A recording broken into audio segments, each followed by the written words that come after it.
Namaste. Welcome to Citti Media. This is our current affairs program, and my name is Abhishek Naipathy.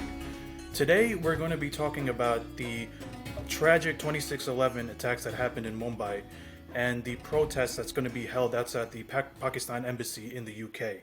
And to cover this program, I have Adit Kothari here with us. Welcome to the show, Adit ji. Namaste. Thank you, Abhishek ji. Namaste. I hope you're doing well. Hope you're well. Yeah.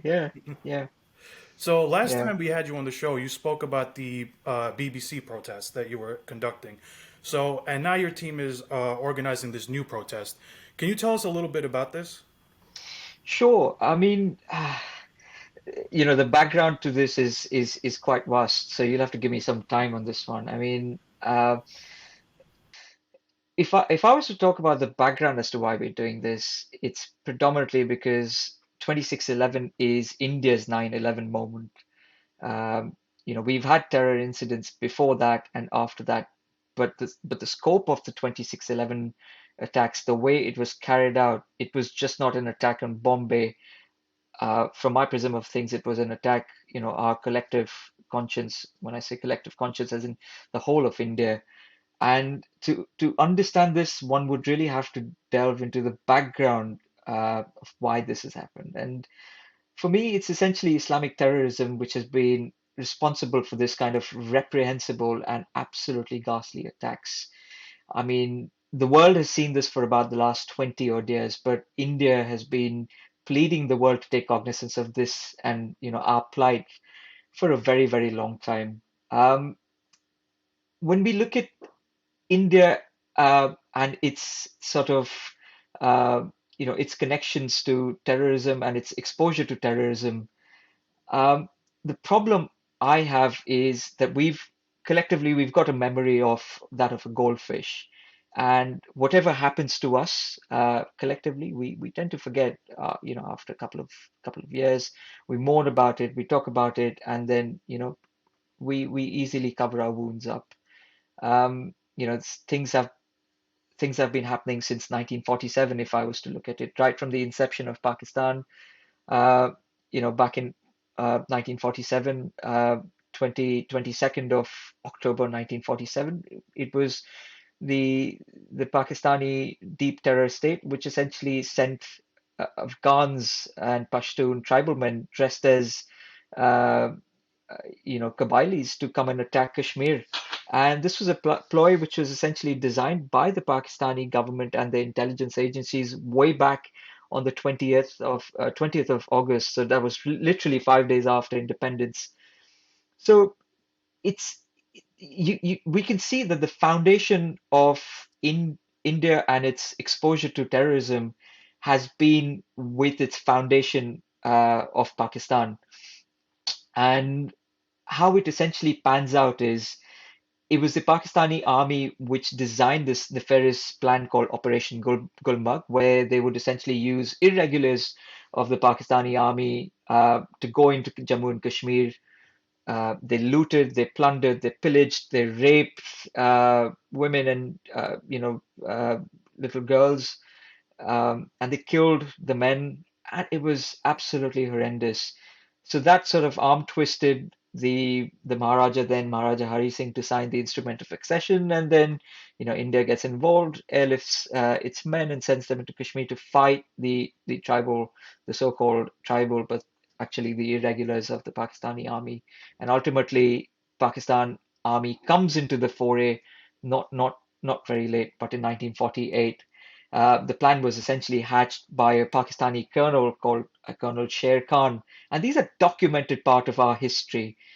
It's nothing that can be refuted. So the reason why it's imperative for us to remember this war is simply because it's a lesson learned of defeat of deceit and defeat both. I say defeat because a part of Kashmir was essentially lost. Part of Jammu and Kashmir, I beg your pardon, was lost, and that is today what is known as Pakistan occupied Jammu and Kashmir, where the people of Jammu and Kashmir, occupied by Pakistan, are still crying for help. They're still crying for humanitarian aid, and all of that is not being covered by the Western media. Now, let's go into where things essentially become a bit interesting. 1971, the Bangladeshi Liberation War happens. It's a humiliating defeat for the Pakistanis, too much to bear. And they conduct an introspective session where it was essentially agreed that in a conventional war, it's nearly impossible to beat India. You cannot defeat them because it's too powerful an army. So they came up with a plan called Operation Topak, spelled as Tupak. Um, it was essentially driven again by the Pakistani intelligence, the ISI, and while they were supplying arms to the northeast India uh, right from the 1950s, the real issue really begins now after the 71 war, where it was strategically clear that they wanted to bleed India with 1,000 cuts. So how would they bleed India with 1,000 cuts? They create problems in Jammu and Kashmir. They create problems in Punjab, which they call essentially they call this a K2 plan. Um, K2 as in Kashmir and Khalistan, and they would essentially create unrest within India, which will trigger some sort of a balkanization, and India will self-implode into various states. They exploited the porous borders on both sides, which is Pakistan and Nepal and Myanmar, and they started training people and creating sleeper cells of Indian militants. And this was the strategy that sort of helped them create insurgencies in Jammu and Kashmir. Um, the rest is history thereafter. I mean, the sleeper cells have caused us so much of pain, so much of grief. 93 bombings, 257 odd people were killed. 03 bombings, 93 killed. Akshardham, 80 people were killed. Samjhauta Express in 2007, about 70 odd people killed. Amarnath, about 110 people killed. So you see where I'm coming from. It's essentially a string of terrorist attacks which we've had to endure. But we forget and forgive too easily without demanding much accountability. And these are some of the attacks that I've read out only so that we can estimate what the overwhelming number of innocents that have lost lives due to Pakistan-sponsored terrorism is. And like I said, 26/11 is essentially our 9/11 moment, and Bombay was essentially a sort of an attack right on our conscience. And this is something which we should never forget and never forgive, because this needs to become uh, a lessons learned for us. And the question is, have we learned a lesson? Probably not, which is why we're doing this protest. We know for a fact the protest is not going to it's not going to change much from a Pakistani side of things. It's not going to suddenly change their hearts and suddenly say that you know what, we're going to give up our non-state actors. All of these Lashkar-e-Jhangvi and Lashkar-e-Taiba, we're just going to dismantle them. It's not going to happen. But it's to raise awareness not only back home in India, but also in Britain, which has suffered 7/7 bombings, for instance. All 7/7 bombers were all of them were Pakistani origin. So that's what we want to ensure, that we never forget, and most importantly, we never forgive Pakistan for sponsoring terrorism. No, that's an excellent answer. I think it gives us a very good backdrop into how things led to where they are today. But can I ask, what is it that recently inspired you to want to do the protest now? Is there some series of events recently that got you to want to do the protest now? There were number of things that have happened. So number one, it's 14 years of the anniversary of the 26/11 attacks, and a lot has changed since. But one thing that has not changed is Pakistan's attitude towards terrorism. A lot of young people have come into the foray, into the domain of politics, into the domain of daily discussions of current affairs, but they've easily forgotten what Pakistan have essentially done to us. So it's important to have these discussions and this kind of discourse to ensure that enough information is being imparted. So that's number one. Number two, Pakistan globally has been using their intelligence quite well, their intelligence agencies. So recently they were running a truck with glow signs where they were essentially uh, sort of pointing out that India has been killing Kashmiris since 1947, and they gave some sort of unreferenced number of 440,000 people have been killed in Jammu and Kashmir by the Indian armed forces. I have no idea where they got these numbers from. I'd love to get get a hands on deck with those references. So that was essentially what triggered us to ensure that we keep reminding the world that it's Pakistan that needs to be blamed for the Islamic Jihad and the terrorism factory that it set up in its own backyard, and it cannot cry foul about being a victim to terrorism, because if you create a monster, if you build a Frankenstein, it's ultimately your prerogative to deal with it. It's your responsibility to deal with it. Okay, understood. So now, if so, 2611 is something that's very deeply personal to India and people of Indian descent. So obviously, a lot of us know about it, but then also a lot of us do have like short-term memory. If you can just give a little bit of help us understand what actually happened on that day. What led to those terrorist attacks? Give a little backdrop on that for people who might not know, have any knowledge of it. Sure, it was ghastly to say the least. 10 Pakistan-based terrorists launched a coordinated shooting and bombing attacks in the heart of India's financial capital, Mumbai, and it was essentially launched at 5 different locations, which in total I think killed about 166 people and injured well over 350 odd people. Uh, some of the key locations that were attacked were the Chhatrapati Shivaji bus terminal and the railway station, the Kama Hospital, the Nariman House, and the business residential complex, the Leopold Cafe, the Oberoi Trident Hotel, and the one of the most iconic attacks, which we keep seeing pictures floating all over the world, has been the Taj Hotel. In fact, so much so, I recall reading an article posted uh, by one of the intellectuals of India on Washington Post, where she describes the Taj Hotel as an obscene uh, display of wealth, and she almost almost sort of justifies the attack, saying that it should have been taken down. So that's the kind of intelligentsia that we have to deal with in India. Yeah, so it was absolute carnage. 58 people were essentially killed in the railway terminal. Indiscriminate shootings. They launched attacks on taxis, on buses. 15 people died there. The number of people that died in the Taj, in the hotel, in both the hotels, in Leopold Cafe, I think it was 15 again, or 20 people that were killed in Leopold Cafe as well.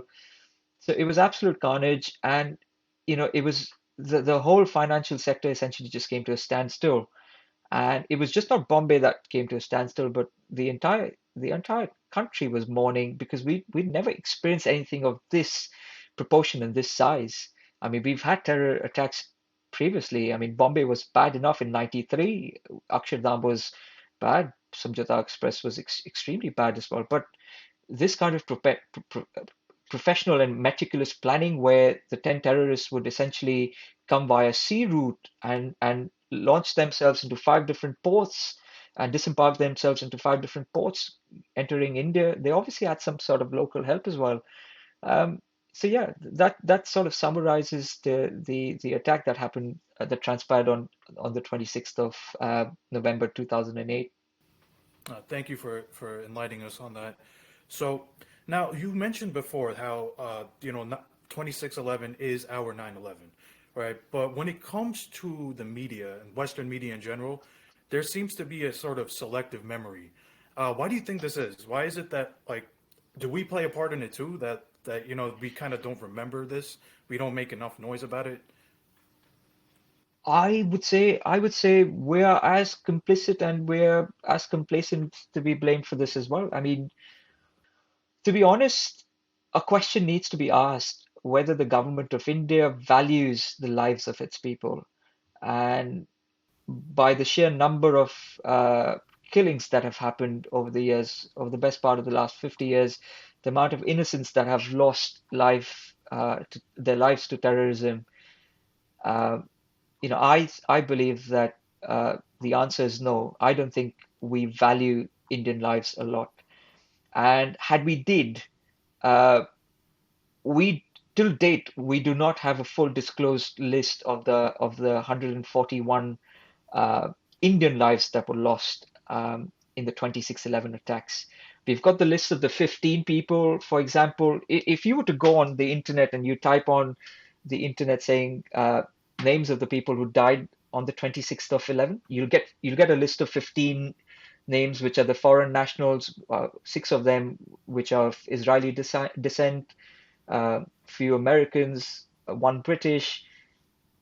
141 of them were Indians, and of the list of the Indians who gave their lives in that ghastly attack, we only know the names of the ones who were part of the services and the force. Uh, the common citizens who lost their lives, people like you and me, who were just dining out with their families, or just going somewhere, from place A to B, people who've lost their lives, there is no recollection of their names.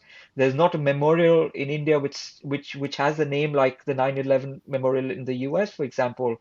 It has the names of all of the people that have lost their lives.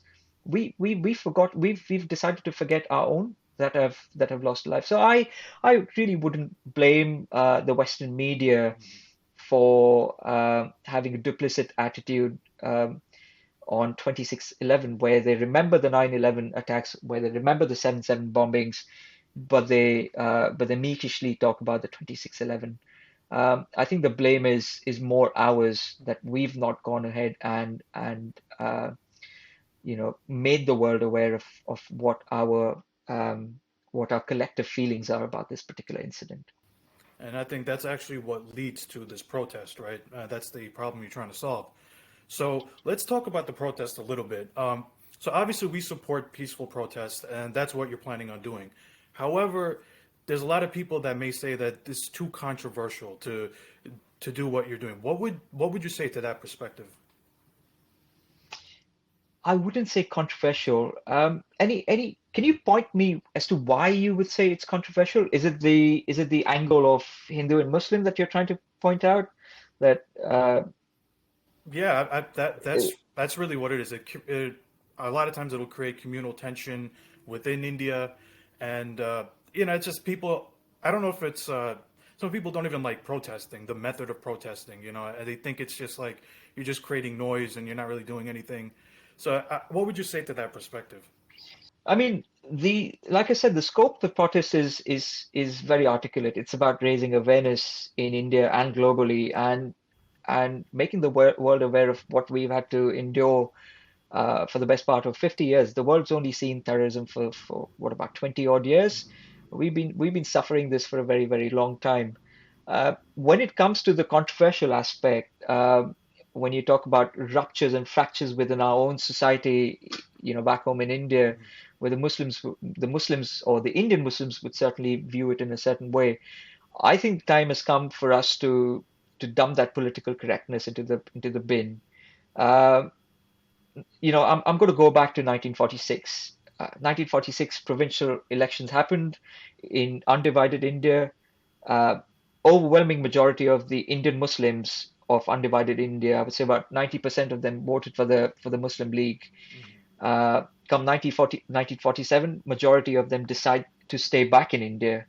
So essentially, the people who voted for Pakistan, the people who demanded for Pakistan, have stayed back in India, and they still continue to harbor, that the concept of Pakistaniyat.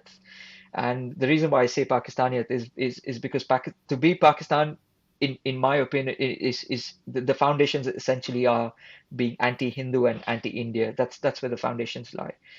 So if there are Indian Muslims in India who want to worship, uh, heroes who we think are villains. I mean, from my prism of things, Aurangzeb is a villain because of the sheer kind of atrocities that he caused to our civilization. I mean, one has to read about the kind of slave trades that he sort of conspired and executed, the number of temples that he's destroyed. Um, So if people want to worship those kind of heroes, they're most welcome to do that. But I think from our perspective, we've got to call a spade now. We've got to call them out in our society as they're not. They are what I would say are anti nationals, and we shouldn't mince words about them. So in a similar way, if they view this protest for the 26th of 11 that we're conducting as rupturous and could fracture the harmony between the Hindus and the Muslim, the Ganga Jamuna Tehzeeb, as one would say, um, you know, time has come for us to catch the bull by its horn, really, and we shouldn't really take them seriously. We really shouldn't consider themselves consider them to be Indians, in fact. Would you say though that even fighting back against terrorism and calling out terrorism actually makes Indian Muslims safer, just as it would make us safer? I would say so. I mean, it definitely. I mean, the voice for change, the voice for evolution, the voice for ensuring that we can have a discourse within India about the Islamic Jihad, about the terrorism emanating from a pure religious angle. I think that has to come from the Muslim community themselves rather than from the outside. Because the moment it comes from the outside community, tomorrow I'm going to be labeled as an Islamophobe. I've got absolutely no qualms about it, because I don't want to be politically correct. And but yeah, you're quite right. It needs to come from that soul searching questions and answers need to come from within the community themselves rather than from outside. Okay. So now let's talk about another this protest specifically. Are there specific demands that you have from the Pakistani government? Absolutely not. Okay. I mean, the whole reason is, like I said, we know Pakistan is always going to deny it. I mean, for the best part, they decided to deny that Ajmal Kasab was even in fact Pakistani. It was only after Ajmal Kasab came face to face while he was held in the prison. I think it was in 2012 when he came face to face with Abu Jandal, who was one of the Indian Muslims, part of the Lashkar-e Taiba, one of the highest ranking sort of people within the Lashkar-e Taiba, of Indian descent. He was from Maharashtra, from Bhir, I think. And when they came face to face, it was very evident that Jindal essentially knew Kasab, and then he confessed that it was he who hatched the plan to make sure that Kasab and the other nine terrorists could have Hindu identities. They were made to look like a retaliation to the Malegaon blasts and the arrest of Sadhu Pragya, that the 2611 was essentially going to be an attack as a retaliation by the so-called Hindu terrorists, and it was essentially labeled as an insider job. Um, so it was only when Abu Jandal and Ajmal Kasab came face to face in 2012, when it was really understood by our intelligence agencies that this man is definitely Pakistani. Um, from a Pakistani side, they tried the best to cover it up. The village where Ajmal Kasab hailed from, that was cordoned off for months. The villagers from that particular village were threatened, and they were told not to reveal the identity of Ajmal Kasab. His family was moved out by the Pakistani authorities. So every step was taken to ensure that the fingers could never be raised towards Pakistan. So with this protest, I don't suppose a lot is going to be changing from a Pakistani side, but at least we will make one more step to ensuring that the world is aware of Pakistan's nefarious designs and their nefarious agenda, um, and how they breed terrorism as part of their daily bread and butter. Oh, so this is more about just spreading awareness to the world at large. You don't really Absolutely, expect much from Pakistan. I understand what absolutely you're saying. not. So now my next question is why is it important for all Hindus in the UK to take a part in this protest? Um, so this one's a bit tricky. So I don't know if people will recall, but there was an undersecretary who was working within the Congress regime in 2008, and he wrote a book, and this I'm talking about RVS Mani.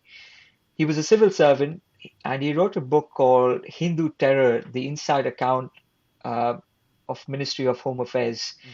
And his claims in the book was that the Congress Party leadership was hell-bent over pushing the narrative of Hindu terror at any cost.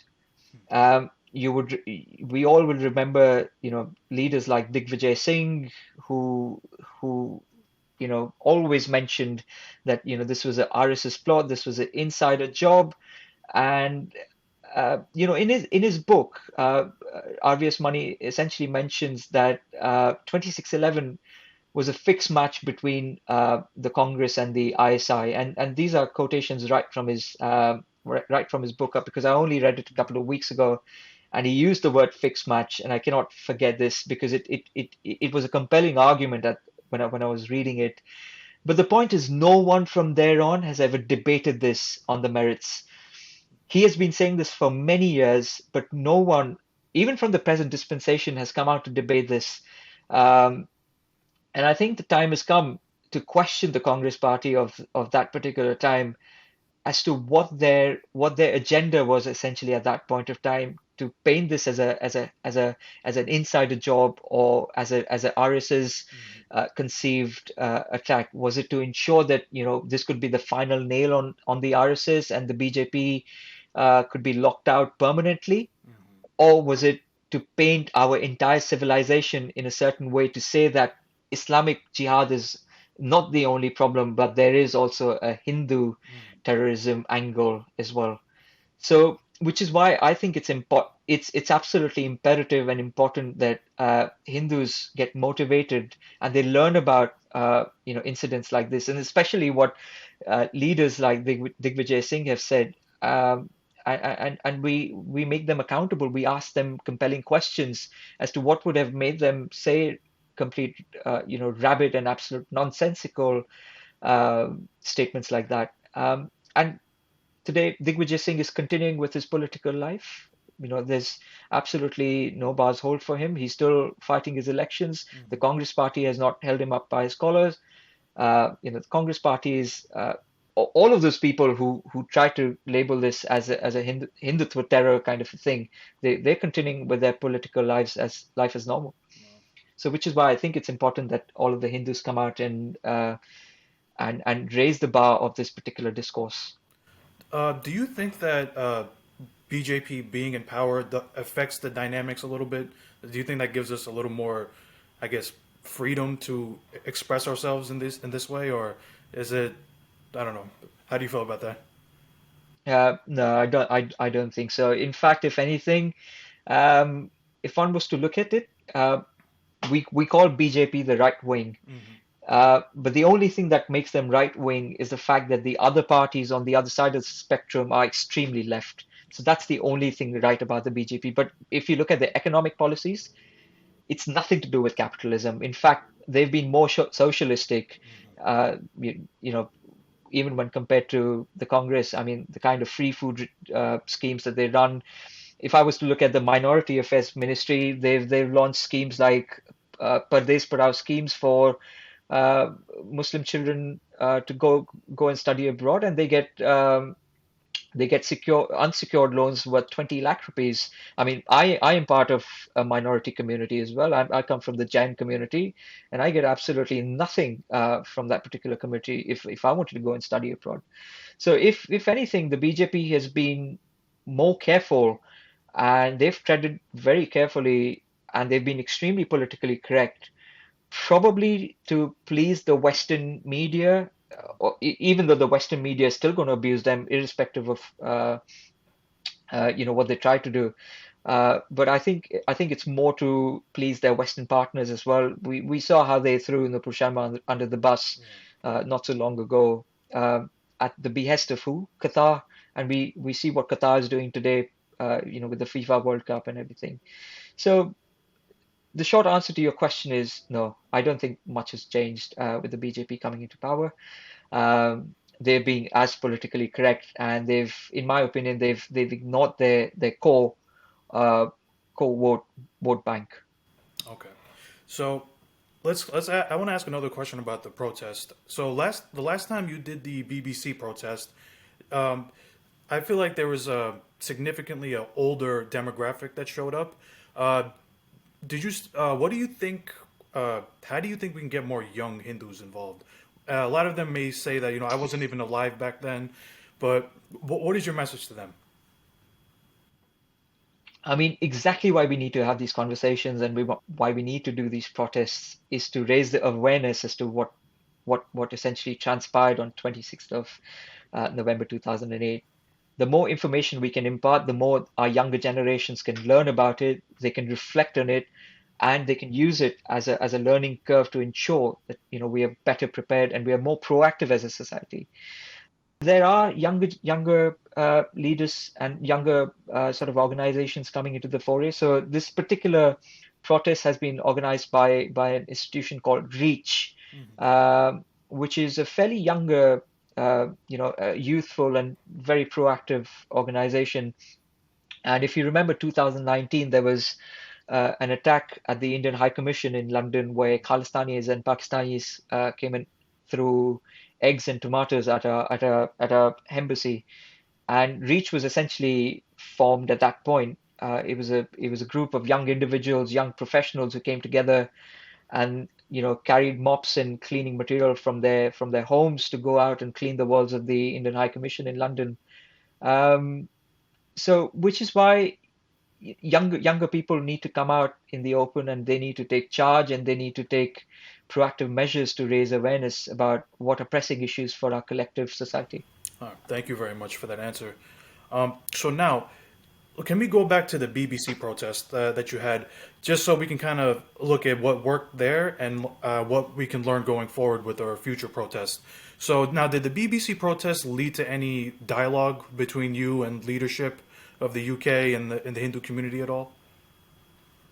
No, not at all. I don't believe that the leaders within the Hindu community want to engage. I mean, uh, there are some who are open to discussion and open to new ideas, but the majority of them are very regressive to change, and that is what is holding them back, because change is something that they're not very comfortable with. Um, so incidentally, I think more younger blood needs to be infused within these institutions to ensure that we can continuously debate about pressing issues that are impacting us. I mean, one of them is the left liberal intelligentsia in the UK, which has hijacked the UK universities, for example. The social sciences division within the UK universities has peddled so much of hate against India, so much of hate against our civilizational values, and we have done absolutely nothing as a collective community to question them and question their sources. And this is the kind of leadership, this is the kind of direction that we expect from the leadership in the United Kingdom, which we've not got. So this is where I kind of have a question about when I look at other communities, right? They do. It seems like the youth in those communities are a lot more involved. Like, what do you think we're doing wrong with raising our kids? I don't know if that's the right question, but there's something that we're maybe not doing correctly. Do you have any Yeah, I mean, insight on that, or? Abhishek, you remember the last time, we spoke about the BBC protests, and you touched upon this question remotely, and I said we've got to learn from the Jewish community and the Muslim community. I mean, the way they galvanize, the way they sort of look after the youth, the way they sort of galvanize information, the way they lay down the paths for the young to become leaders. It's absolutely amazing. And we've got to take a leaf from them, and we've got to learn how to be politically more assertive. At this point of time, the Hindu community is extremely divided and is unable to speak in one voice because and I see this remarkable failure with the leadership because they've ensured that we do not have discourses. They've ensured that there is no discussions to be had. Um, so unfortunately, yeah, that is the sad reality. Now, if you could tell us a little bit about the background of how the idea of this protest came about. Right. This is a very interesting one. So, we're all part of common WhatsApp groups. The Hindus in the UK, Indians in the UK. There are various WhatsApp groups, and nobody was essentially talking about the 26th of November. I mean, I'm talking about 2 weeks or 3 weeks ago, and it essentially took a Pakistani in exile to pose this particular conversation, and he asked, "Are the Indians essentially planning anything on the 26th of November?" And this Pakistani in exile that I'm talking about used to be an ex-mayor of Karachi city in Pakistan. His name is Arifat Jakir, and he was the one who posed this question and deliberated this question. To which I was one of the first ones, and I said, "I'm going to be with you, even if nobody else turns up. It's just going to be you and me, Arif." And he said while he was going to be part of this, it was essentially going to be under the banner of Reach. So Reach has taken a lot of initiative. They've been extremely proactive in trying to engage with the younger section of our communities, with the student communities, trying to galvanize them, motivate them to join our protest. There's a lot of inhibition from the Indian working class, the Indian immigrants who come into the UK to work because they've got things like visa restrictions, and they've got work commitments, and they've got work issues, which is why they cannot commit to be seen on a protest site. But all in all, ultimately it took a Pakistani to make the 1.4 million strong Indian diaspora in Britain to realize that what we should be doing on the 26th of November. So it's there you go. Do you have if you could say what does that kind of say that it took a Pakistani man to actually come up with the idea to do this protest? Which is why I keep on raising that we're an extremely reactive community, and we cannot think proactively, and which is one of the reasons why leadership change is absolutely imminent, and it has to happen at some point, because the youth are starting to question the so-called community leaders on a regular basis, and eventually there will be some sort of a stifle between our organizations in the UK. Okay, so thank you again for your time. Obviously, the note I want to end on is tell us a little bit about some details on how people can get involved in the protest, where to show up, when it's taking place, and so let us know about that. Absolutely. I mean, the protest is being held just outside the Pakistani High Commission on the 26th of November from 2 o'clock to 5 o'clock.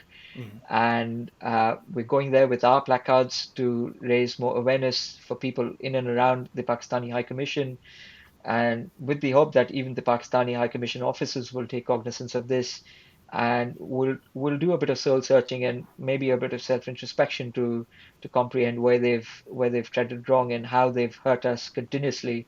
Um, I would implore everybody to follow Reach, the UK handle of Reach, so that you can be completely up to date with how to join the protest, and what the do's and don'ts are. And right after the protest, all of us are essentially traveling to the Indian High Commission, where we go to pay our floral tributes to the ones who've essentially lost their lives on 26th of November 2008. Thank you very much, Aditji. So on that, we're going to end the note. Thank you very much. Please like, share, comment, and get involved. Namaste. Thank you. Please remember to subscribe to us and switch on the notifications for this channel. For our other social media links, more content, and to support our work, please visit citti.net. Dhanyavad. Namaskar.